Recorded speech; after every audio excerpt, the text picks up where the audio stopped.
Olá! Sabe aquela pergunta que não quer calar? De onde a gente veio, como tudo começou? Isso está em todo lugar, né? Com certeza. Desde os mitos mais antigos, nas religiões, pensa no Gênesis, no Alcorão, nas tradições indígenas, africanas. É uma busca constante. E muitas delas apontam para uma ideia parecida, né? Uma força maior, um criador por trás de tudo. Exatamente. O Gênesis, por exemplo, fala da criação em dias, que a gente entende como simbólicos, claro. Sai do caos para a ordem. Luz, céu, terra. Mares, plantas, até chegar no ser humano. Isso. E o Alcorão também descreve Alá como o criador dos céus, da terra, tudo em 6 etapas. 6 dias também simbólicos. É uma linguagem para dar sentido, né? Totalmente. Mas aí, assim você chegou com outra história.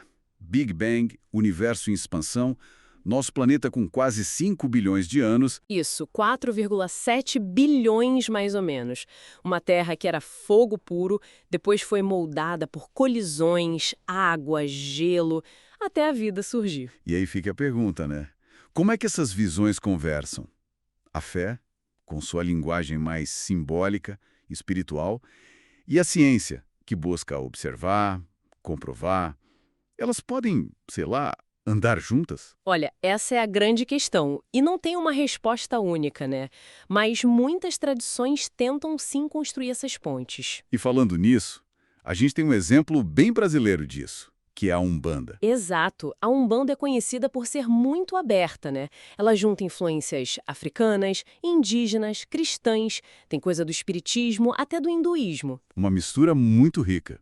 E dentro dela existem várias linhas de pensamento. Hoje a gente vai focar numa específica, a doutrina dos 7 reinos sagrados. Isso, do núcleo Mata Verde. E a ideia central já é bem provocativa. Eles colocam que o mundo espiritual, o Orum, veio antes do mundo material, o Ayê. Interessante.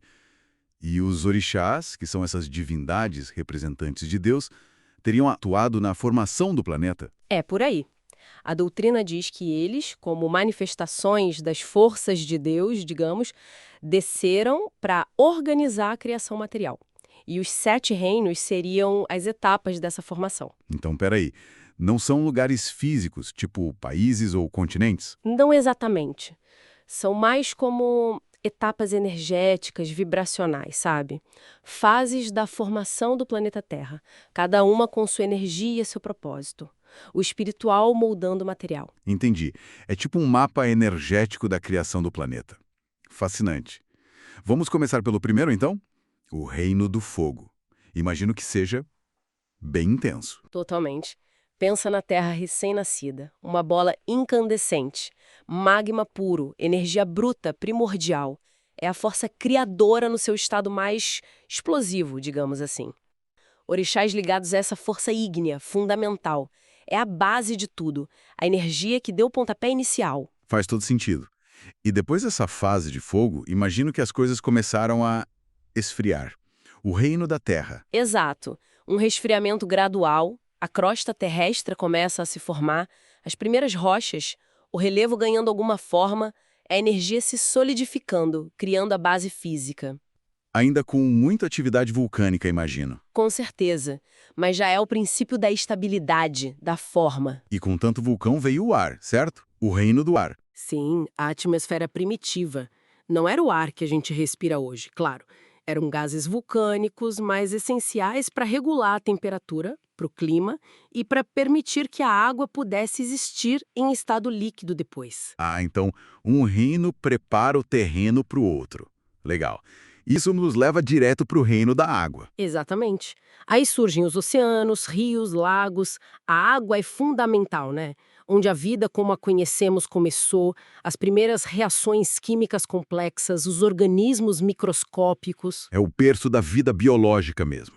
E o axé, essa força vital que se fala tanto no Umbanda, entra aí. Entra e se manifesta de forma mais complexa.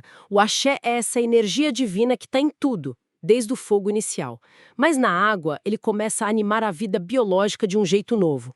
É a fluidez, a adaptação. Entendi, quer dizer, o axé não é uma coisa só, ele tem qualidades diferentes em cada reino. Isso mesmo, ele se expressa de acordo com a natureza de cada reino. E é essa energia que os orixás manipulam para criar, para sustentar. Certo.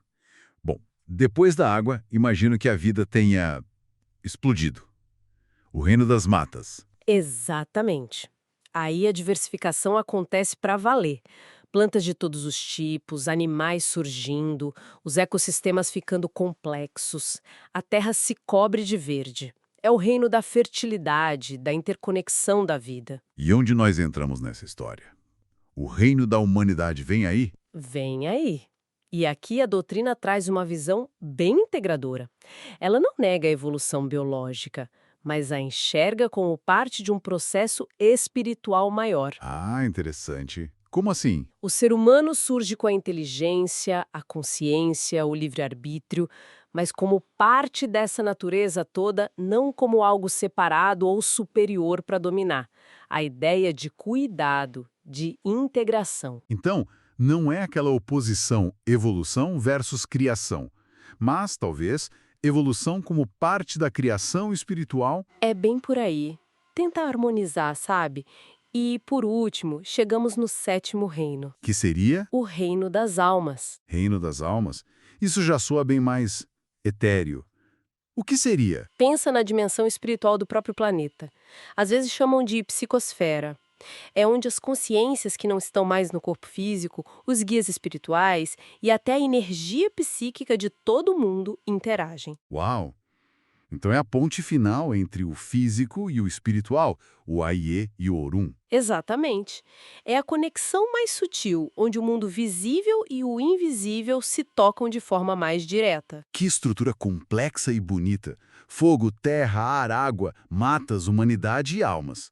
Isso organiza não só a origem, mas a forma como o mundo funciona espiritualmente, então? Sim, ajuda muito a entender a atuação dos orixás, onde buscar certas energias, o próprio axé, como funcionam os vínculos espirituais, a magia dentro dessa visão de mundo. E essas energias dos reinos, elas não ficaram lá atrás na criação. De jeito nenhum. Elas continuam aqui, vibrando, atuando, e quem tem o conhecimento, como os orixás ou guias espirituais, pode acessar e trabalhar com essas energias para curar, para equilibrar. É uma visão que realmente, como você disse, não briga com a ciência, mas talvez a coloque dentro de um quadro espiritual maior. Mostra bem essa característica da Umbanda de dialogar, né? Perfeito. É uma forma, entre tantas outras, de buscar sentido, de unir o conhecimento ancestral com o que a gente observa hoje, o sagrado e o material. Bom, então, resumindo o nosso papo, a gente viu como a humanidade sempre buscou entender suas origens, desde as religiões tradicionais até a ciência. E demos uma olhada nessa doutrina dos 7 reinos sagrados da Umbanda, que oferece uma perspectiva diferente, né? Integrando a formação física do planeta com a ação espiritual dos orixás, desde o fogo lá do começo até essa consciência mais sutil do reino das almas. Isso. Uma visão onde o espírito vem primeiro e dá forma à matéria. E isso deixa uma reflexão no ar, né?